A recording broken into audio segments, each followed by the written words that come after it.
Evet sevgili arkadaşlar, İslam'dan önceki dönemlerde Kürtlerden bahsetmiştik.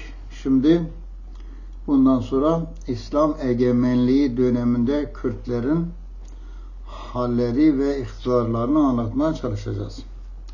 İslam orduları ilk olarak 633 yılından itibaren İranlıların egemenliği altındaki bölgelere yayılmaya ve Irak yöresindeki kentleri ele geçirmeye başladılar.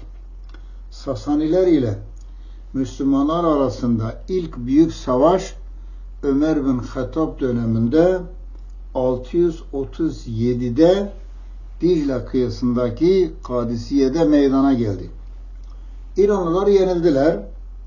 Sasani hükümdarları Medya'ya sığındı. Bu savaş Kürtlerin İslam'la tanışmasına vesile oldu.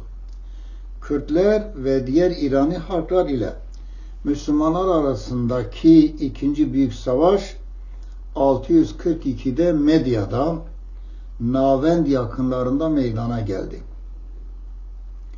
Kürtlerin İslam'ı kabul etmeleri farklı tarihçiler tarafından farklı şekillerle anlatılıyor.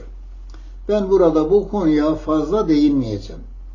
Müslüman yazarlar, Müslüman Arap ordularının savaş esnasında yapılan kıtalın dışında Kürtlere zulüm yapılmadığıdır. Ancak İslam karşıtı yazarlar ise Kürdistan bölgeleri Arapların eline geçince Kürtlere bugünkü DAEŞ'in yaptığı gibi zulümlerin yapıldığı yazılmaktadır. Ben Nureddin Yekta olarak da aynen bu fikri taşıyorum. Arapların barbarlığını son yıllarda Suriye'nin kuzeyinde yani Rojava'da gördük. Fakat şu var ki ortada bir savaş vardır. Ve her savaşta olduğu gibi bu savaşlarda da karşılıklı ölümler olmuştur. Bunu ne Müslüman yazarların dediği gibi çok masumane ne de diğerlerin dediği gibi çok vahşiyane olduğu kanaatinde değilim. Kürtlerin kendi rızalarıyla İslam'a girdiklerine inanıyorum. Eğer öyle olmasaydı 1400 senedir Kürtler eski dinlerine dönebilirlerdi. Ama görüyoruz ki Kürtler İslam'ı seçtikten sonra o günden bugüne daima İslam'a sahip çıkmışlar.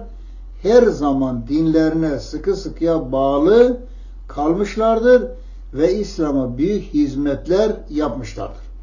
Orta Doğu'nun en büyük alimleri Kürtlerden çıkmıştır.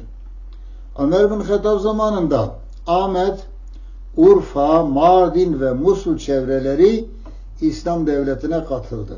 Osman ve Ali dönemlerinde bu sınırlar oldukça genişledi.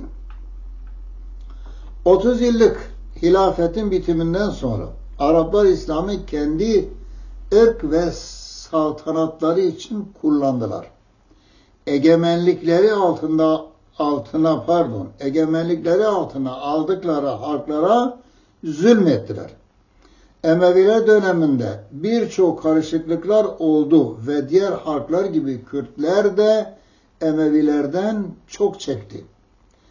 Bir Kürt olan Ebu Müslüm Horasani'nin yardımıyla Emevilerin saltanatı yıkıldı ve Abbasiler başa geçtiler. Bu olay sıradan bir olay değildir.